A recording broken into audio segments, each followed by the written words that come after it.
నడి వయస్కులైన ఇద్దరు ఆడవాళ్ళు ఓ సందర్భంగా కలుసుకుని మాట్లాడుకుంటూ మీ అబ్బాయి కాపురం ఎలా ఉంది అని అడిగింది ఒక ఆవిడ.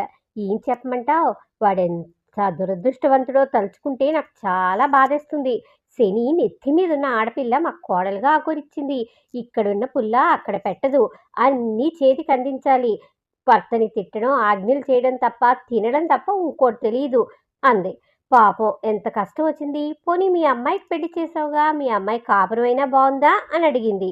దానికి ఈవిడ తృప్తిగా నిట్టూర్చి, మా అమ్మాయి మహారాణిలా అధికారం చెలాయిస్తుంది. వంట చెయ్యక్కర్లేదు, ఏ పనులు చెయ్యక్కర్లేదు, మంచం దిగక్కర్లేదు, అల్లుడే అన్నీ మంచం మీదకి తెస్తాడు. కాలు కింద పెట్టనివ్వట్లేదంటే నమ్ము. అల్లుడి తరఫు వాళ్ళు ఎంత ఏడ్చి చస్తున్నారో నీకు తెలుసా అంది. నీతి. మన ఇంటి కోడలు ఓ ఇంటి కూతురేనన్న విషయం కొందరు మర్చిపోతూ ఉంటారు. మీరేమంటారు? ఒక్కసారి ఆలోచించండి.